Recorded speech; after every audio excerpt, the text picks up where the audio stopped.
So yeah, it'd be great to chat about how I can get to the next step and how others can get to that step. A lot of people get addicted to information and hoarding information rather than hoarding experience. Do you consider that to be like the next step in getting from senior to that kind of higher level technical leadership? Absolutely. One of the most senior individual contributors I work with, you know how many lines of code this guy wrote every year? Can you guess? A couple of thousand. You know, I enjoy what I do, got a real good feel for it, and being up here just kind of shows that it can also be quite fun. Yeah. You look at this Air 380 landing, it's a beat. When was the last time you've been so up close with a 380? Ever. We haven't actually talked about where we're going today. We're going to the Isle of Wight, which is a fairly small island just south of the UK. This is Portsmouth right over there, and then we're going to cross to the Isle of Wight. Golf Mike, it is final. So we've just started the helicopter. We're waiting for the engine to warm up. In the meantime, we're going to call Denham and ask them for instructions. Yep. Denham Radio, good morning. Helicopter Golf Mike X-Ray Papa India for airfield information and radio check. Golf Mike X-Ray Papa India, good morning. It's 06 left hand, QNH 1023, reliability 5. 06 left hand 1023, and that's two people on board VFR flight to Isle of Wight. Returning later today, captain's name, Mir. And Golf Papa India lifting. Golf Papa India, roger. Papa India. You can start feeling that the main rotor is taking a weight. Yeah. You can start feeling that we're getting lighter and lighter. It's bizarre, right? Yeah. And that's it, we're flying. Wow. So, Golf Mike India. left is clear, so...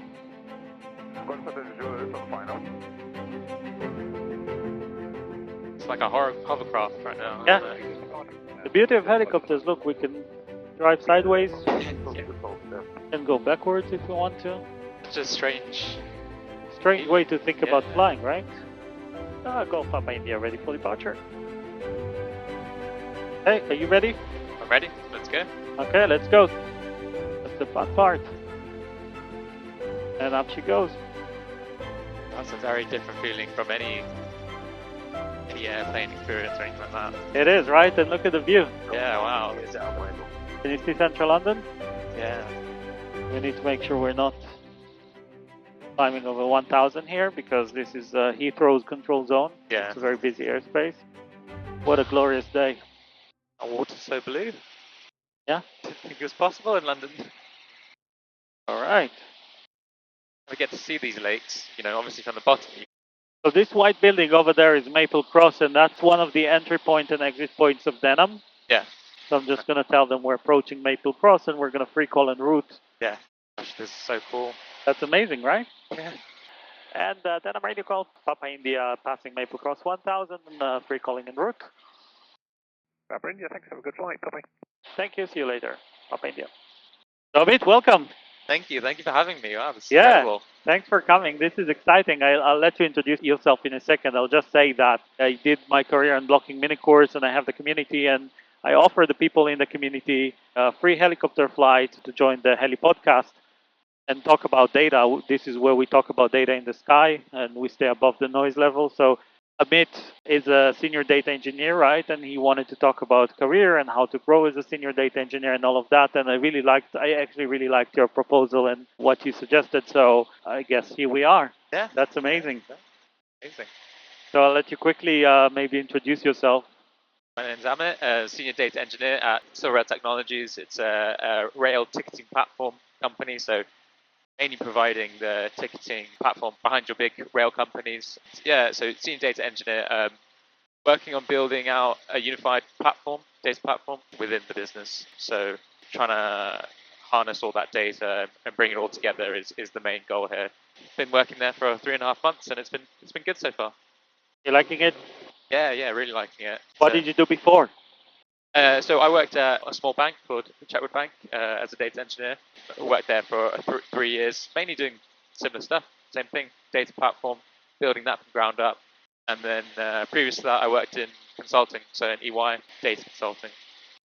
Doing delivery projects? Yeah, so a lot of different things. Still in the data space, obviously. That's how I grew into the data engineering space. Very much kind of a self-taught, learning on the job type thing. Love it. So what do you want to talk about today? So I guess it goes on from that point of, the learning on the job, being self-taught. It's very, throughout my career, I've found that there's not a lot of data literacy at companies, and therefore, as someone who's had to be self-taught, had to kind of learn on the job, the experience that I find of people around various companies, they don't quite have the data literacy to help you learn and grow. And so, you're relying on resources from people like yourselves on the internet, obviously, and you're relying on those to help you really grow and develop. And so it'd just be good to chat about how, you know, myself and others around the community can really harness those kinds of resources and really grow. And so obviously I'm at the senior data engineer level, but, I've still got lots of opportunity to grow and lots of time to grow. So yeah, it'd be great to chat about how I can get to the next step and how others can get to that step with the resources that we have.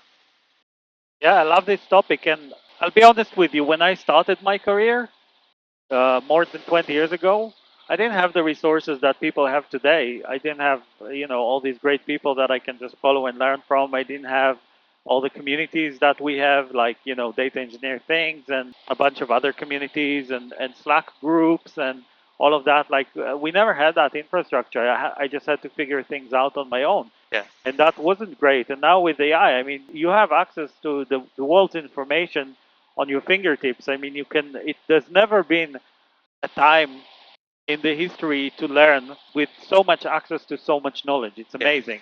So I think that on the one hand, we're very lucky because we have all this access. On the other hand, it can be very confusing, right? Because there's so much noise, Yeah. right? So the signal to noise ratio is not great. There are so many people they want to be influencers, they want to teach, they all of that, but they may not have the best knowledge, or they may not have the best background and experience, or they're just not, the best for you. Yeah. So I think that the critical thinking, like one of the skills that is emerging that and becoming more and more important, is who do you learn from, who do you trust, who do you follow, who do you surround yourself with. Yeah. Like, these are the people that are going to have the biggest impact on your career, and choosing wisely, I think, is the most important thing. Yeah. Yeah, I completely agree with that.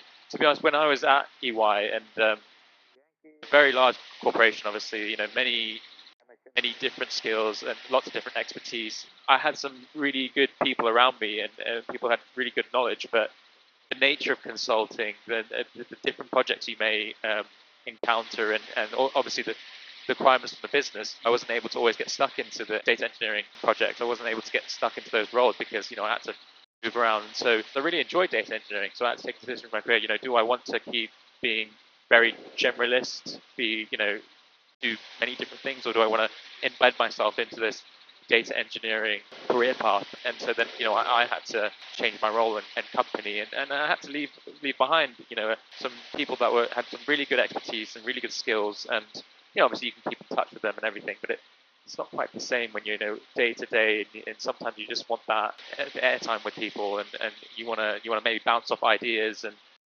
you obviously mentioned AI. For me, obviously, AI is an incredible tool, and I do use it where I can, but it doesn't quite make up for that sort of lack of experience, knowing what to do and when to do it.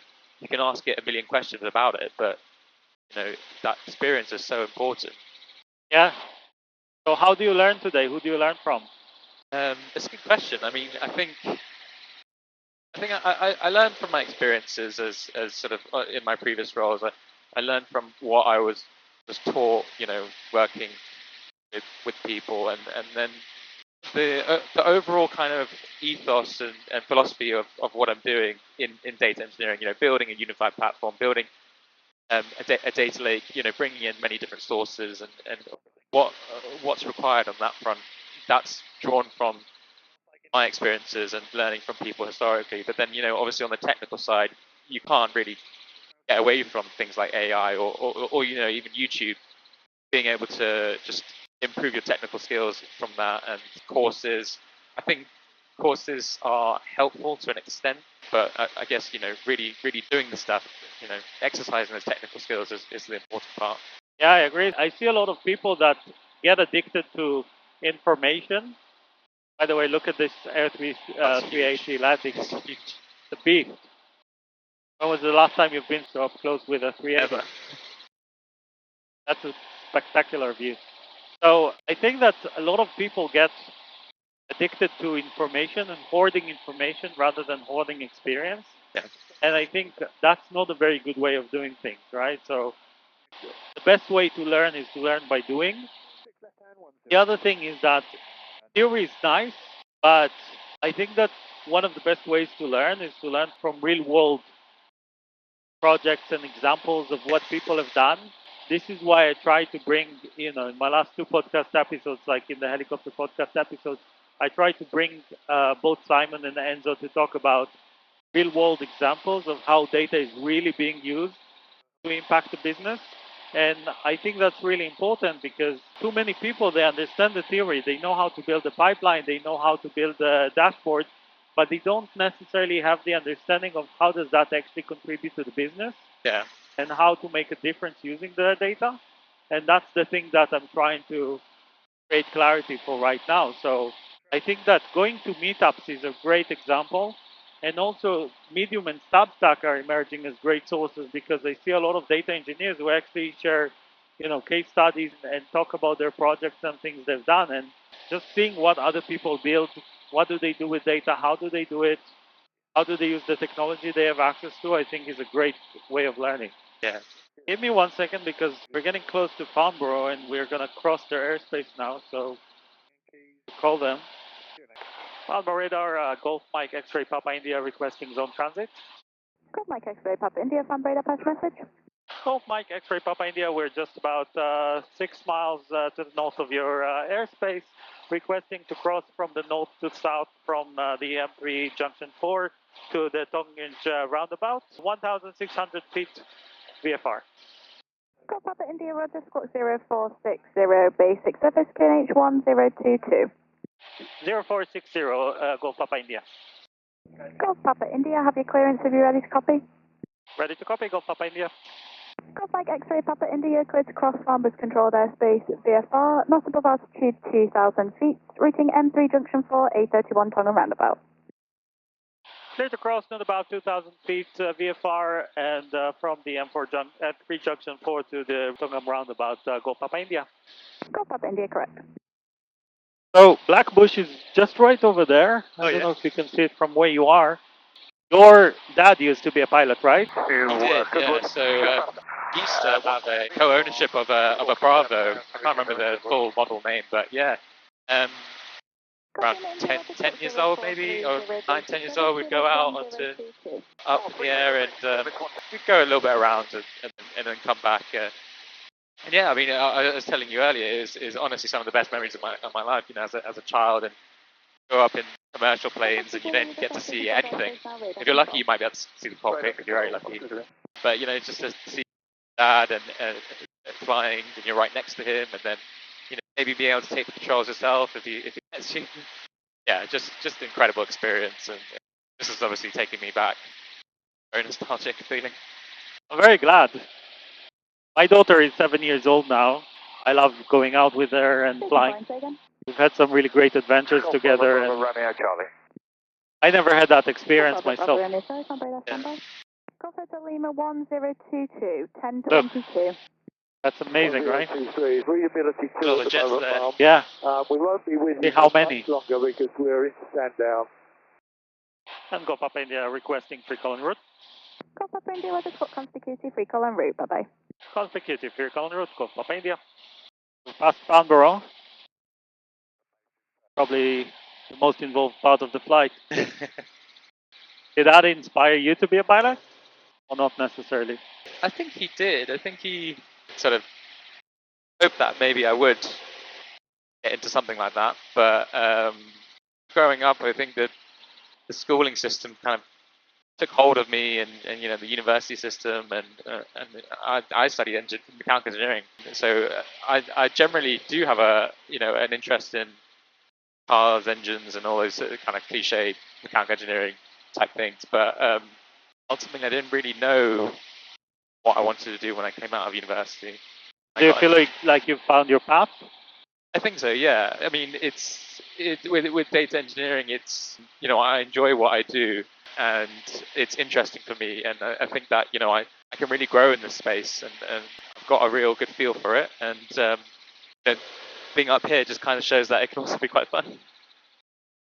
Yeah, I honestly think the way we work is going to change a lot Yeah. in the next coming years. I mean, it already started changing with COVID, right? But when I think today of how I used to work before COVID, when I lived in Oxford and I used to wake up every morning and commute to the office for 2 hours just to be in the same Wow. place with people and then commute back home. I mean, it wasn't that bad, right? I was working while commuting and I managed to get stuff done, but today it just seems bizarre, right? And COVID really changed that because for the first time, many people could do the work from home, even in industries that I would have never thought it would be possible, right? Like banks and airlines and, a bunch of other places where you just don't know that it's even possible, but it proved to be possible. And I think it's going to change even more now. So it's a good thing, right? Because people can find and adopt their ways of working to what works for them. Yeah. They don't necessarily have to all work the same and all do the same thing. So it gives you the flexibility, right? Now, Yeah. this is my job. What we're doing right now is my job. I talk to people, I share information, I teach people. I love it. Yeah, and I mean the flexibility. That's a key word. Is that everyone has the flexibility to do things in their way and how they want to do it. I mean, I guess for me, it's like when I came into full-time work 6 months before the pandemic, I only ever had 6 months worth of kind of that in-person, in office every day, having those kind of natural conversations. So that my experience of that is quite little. But I've always been told that those kinds of natural conversations you have in office are very valuable. So I mean, in your opinion, obviously your job is to basically meet people and speak to meet people. If you were to kind of put yourself back into the shoes of someone working at desk-based kind of work, how can you get into those natural conversations and speak about potentially requirements for data platform from stakeholders that maybe want to put some data through, those kinds of things? It's a great question, and I think that one that not enough people think about. But I think that what it forces you to do is to be much more intentional because in the past, when you were in an office, you would meet your stakeholders occasionally, you would meet your peers, you would meet your managers and senior managers and leadership and everyone. You would just run into these people, and even like 3, 4, 5 minutes conversation of exchanging of information could make a big difference in the amount of context that you have, in your ability to make decisions. Sometimes you would make a quick decision in a 2 minutes chat with somebody, just on your way for lunch, and that would be enough to give you direction. Today, with most people, if I don't have a meeting with them on my calendar, then I don't speak to them, right? So I have to be much more intentional about that, and I have to know that if I was not working from an office, I would say, I need to make sure that I have time with my stakeholders. I need to make sure that I have time with people on the business, that I have time with people that I don't speak to regularly and I don't even think that I need to speak to because otherwise I might have blind spots. Yeah. So it's very, very easy right now to run in a situation that you're siloed out and you operate with the context you have and you don't get any external feedback and nothing is challenging that. So you keep repeating the same patterns and you keep making the same mistakes. Very, very easy to fall into this trap. So the only way to get out of that is really to be intentional, be conscious of that, cognizant of that, and make it part of your routine. Yeah. And for people who do go to the office, I mean, they have the easy way out, but many of them don't actually take advantage of that, right? In a lot of meetups, people ask me, I talk about the importance of understanding the business, learning the business, and people ask me, but Shahar, how do I do that? And I say, okay, so you work from an office, right? So they say, yeah. I'm like, okay, how many times a week do you go to the office? And they say, oh, 2 to 3 times a week. I'm like, okay, great. Who do you have lunch with? They say, oh, with my team. I say, okay, who do you have coffee breaks with? My team, the other data scientists or the other data engineers or my other analysts. And then I ask them, okay, when was the last time you had lunch with someone from customer support, someone from finance or from operations or from sales? When was the last time you took your laptop and just sat in with the sales department and just listened to their conversations? You don't have to know anyone. You don't have to talk to them. Just sit there, camp there with your laptop, find an empty desk, and just listen to what they talk about. What are the problems that they deal with? And I think these things are so eye-opening. Yeah. And that's the context that a lot of people, a lot of data professionals don't have. Yeah, definitely. And I think there's like a curiosity aspect to that, because you gotta want to know what people are doing in a non-invasive way. You want to know what you're up to. What's your thing that you're doing right now, and they could be in the opposite end of the business. And it makes a lot of sense what you're saying. An intentional aspect, the curiosity, the just being around other business functions as well as your function. You're always going to be hanging around your own function anyway. So Yeah, but that's the blind spots people have. And look, my previous company before Meta, one of my best learning experiences was it was a money transfer product. It was in World Remit.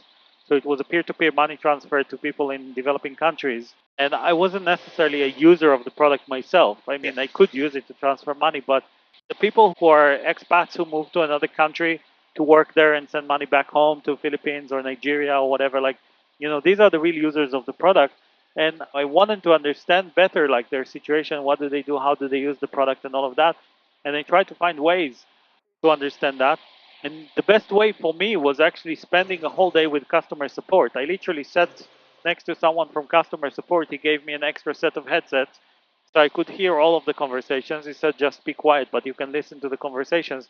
And before every conversation, he just gave me a brief on what's the case, because we could see it on the screen. So he just explained, okay, this is the case, this is what we're dealing with here. Then he had a call, and after that, he gave me a debrief and explained what happened and what they talked about. And like, that gave me so much context, and not just about the product, but it also told me, okay, what data do we need to have to enable customer support to do a better job, to enable our users to understand what is happening so they don't have to call customer support in first place, and so on and so forth.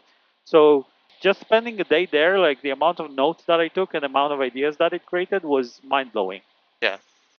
Do you consider that to be like the next step in getting from senior to that kind of higher level technical leadership? Absolutely. Yeah. One of the most senior individual contributors I worked with at Meta was level 9, which is the equivalent of a senior director. Do you know how many lines of code this guy wrote every year? Well, Can you guess? a couple of thousand. 0. Really? 0 lines of code. That's not how he created impact. Yeah. People level 3, level 4, level 5, they could probably code better than he did. Yeah. The thing he knew how to do best is to identify the right problems, to conceptualize the solutions. He was able to talk to people in legal, in policy, in finance, in engineering, in product. Like, he was basically the glue that brought everything together, and he could take the most difficult problems the company had and solve them, and nobody else could do that. Yeah. And that's how he created impact. Look, all these boats. Oh wow. We haven't actually talked about where we're going today. Oh yeah. So we're going to the Isle of Wight, which is a small island. It's not. It's a fairly small island just south of the UK. This is Portsmouth, so it's kind of like a port city to the UK. And we're just approaching the end of the island. So if you look at the map over here, you can see that that's the end, right? We can see the sea. Scenery is really changing now. So this is Portsmouth right over there, and then we're going to cross to the Isle of Wight. It's a fairly quick crossing. People who live on the Isle of Wight, they have to take the ferry to get to the mainland, but we can just go straight, I guess. Yeah, I've never been to the Isle of Wight actually. I've always wanted Really? to go, yeah. Well, there's always a first time, right? Yeah, no, exactly. It's incredible looking at the water down here. It's like it's so inviting, but And I think Paul McCartney, right, from the Beatles, he talked about going to Isle of Wight in his song "When I'm 64." He wanted, like, one of the things he wanted to do is go to the Isle of Wight and have lunch or something. I have to check the lyrics again, but it's actually a very funky place, yeah, and it does feel like a tiny island. It's beautiful, it's gorgeous, and they have really nice beaches in the summer. It's really nice to go to. I've been a few times. It's a real treat. yeah. Specifically, here we're going to a hotel, and it's basically just at the north of Isle of Wight. And I think we're actually going to meet a friend. We're going to see Rory, who is the organizer and the founder of Data Decoded, which is a data conference here in the UK. And they're in both in Manchester and in London. They have 2 events a year, pretty big events. I think it's about 2,000, 3,000 people each one. So it's very, very good. I was just having a chat with him, and I looked at the lineup of speakers the other day. Very impressive stuff. So yeah, we're going to have lunch with him, I guess, and talk to him about data and conferences and You can also ask him how to learn because that's literally his job. Yeah. That's the beach. That's Portsmouth. You can see the port over there. And that's really where the end of the mainland is. That's Wow. it. Incredible. And the Isle of Wight is literally here. You Yeah. can see it. It's a bit hazy, but you can see it. And when we get closer, you will see how beautiful it is. So did you have to ask the hotel for permission to land? Yes, so first of all, you have to book a table Yeah. for lunch. And I have to tell them I'm coming with a helicopter. Every place has its own different procedures for what they do with the helicopter landings. These guys were very chilled. They were like, yeah, just come, no problem. So I guess that's what we're going to do.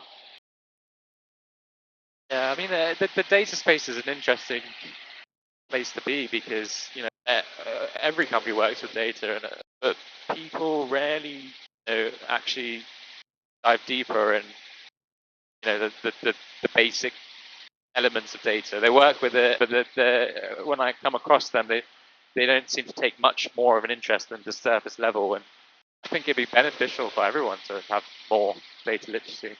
100%.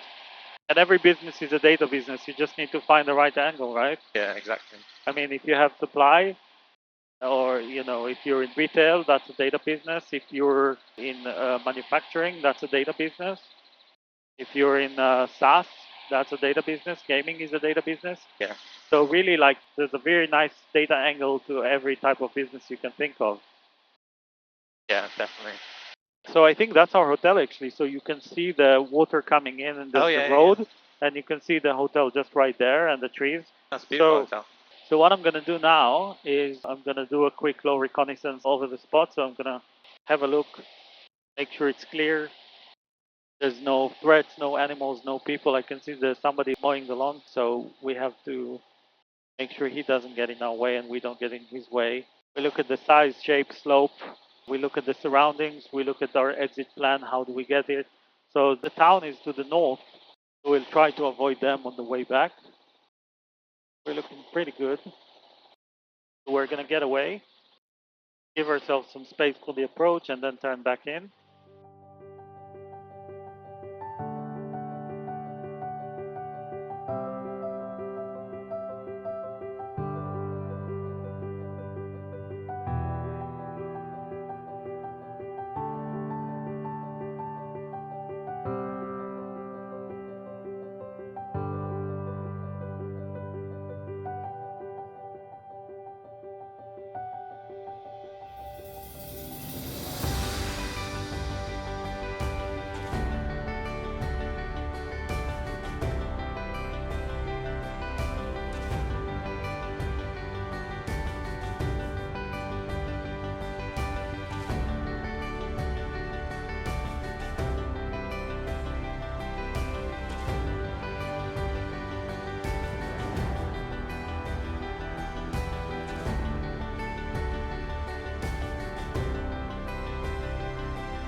Very smooth. Thank you. Open this, get some fresh air. So we're gonna give it just a couple of minutes to cool down. What did you think? Incredible. So very surreal. Very, very surreal. It's very strange, right? That you can just show up to places like this. Honestly, yeah. I mean, What else can you ask for?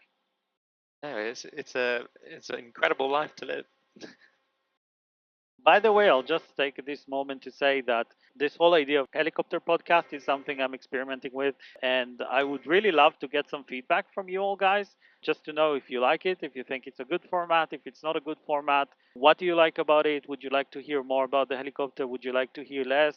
Are there any specific topics you would like to hear about? Because it's a lot of work producing these episodes, and would really, really love to get some feedbacks from you all. And by the way, if you do like it, feel free to like and subscribe and support the channel. It will really help a lot.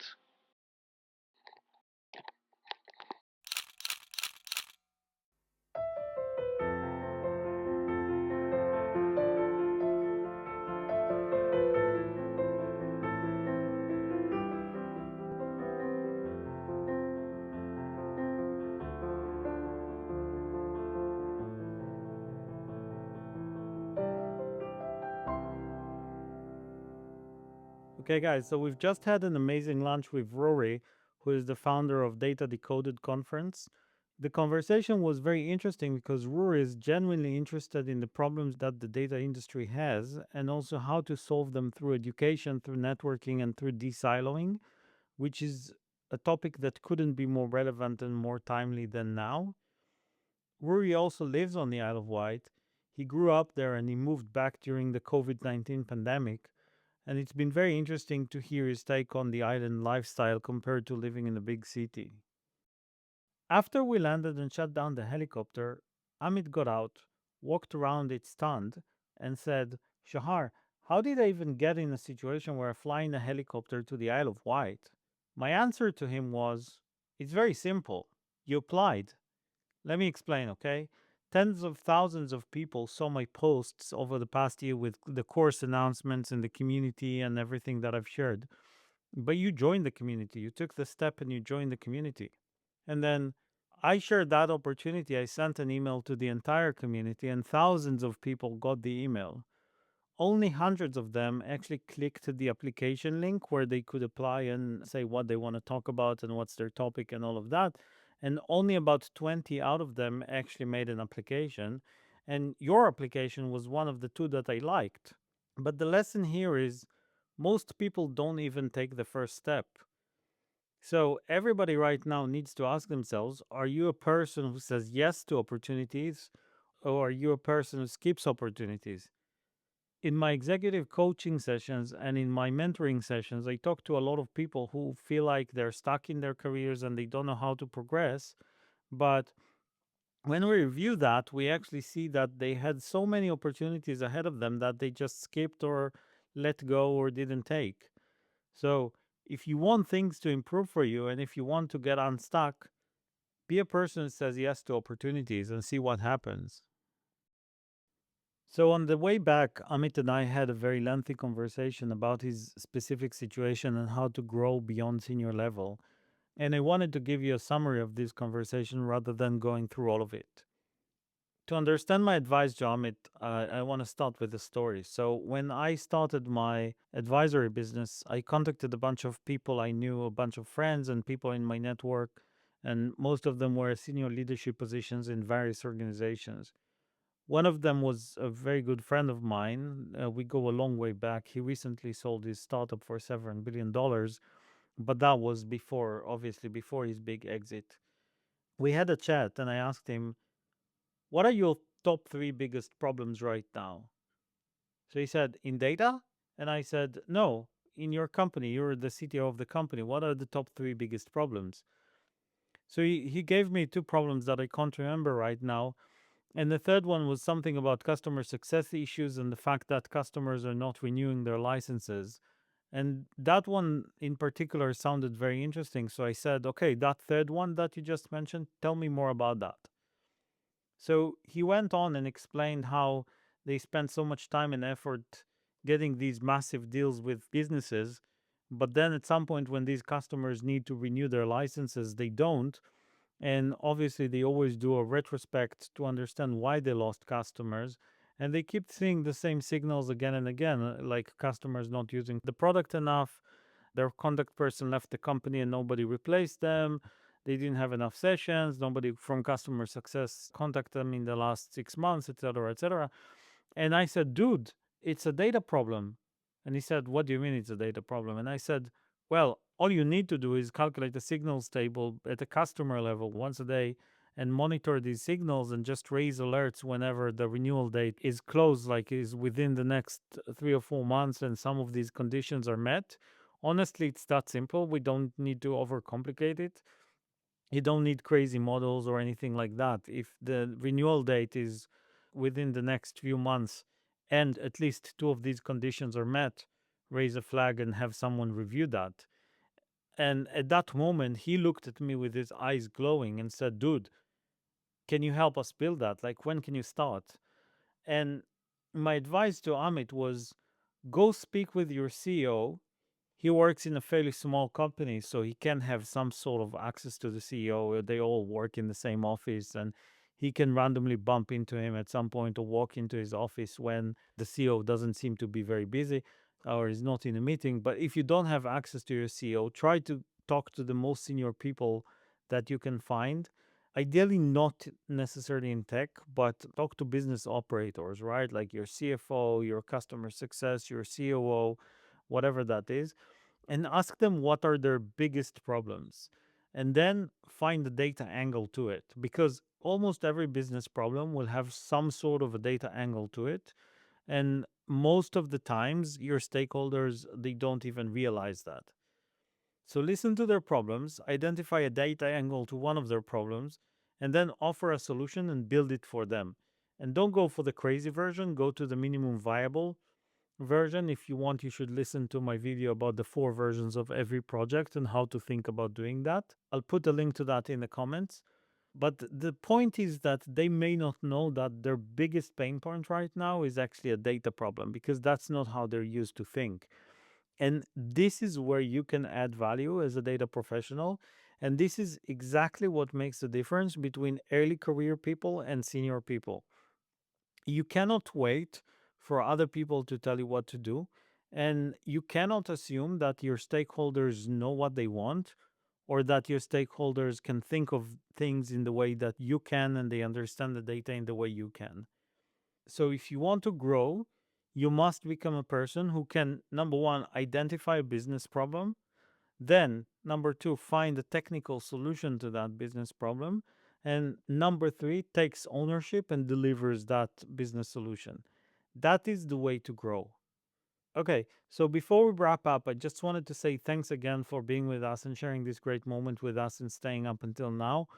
If you like these helicopter podcast videos, I would really appreciate it if you can share some feedback and questions in the comments. I would love to hear from you, because I'm still experimenting with this format, and I just wanted to know what you think about it. Are there specific things you would like to hear about? Is there anything else you would like me to talk about, or any specific guest you would like to see here? Please let me know down below. And obviously, if you appreciate this content, just like and subscribe. It really does help grow the channel. So thank you so much for everything, and I'll see you on the next one. Thanks.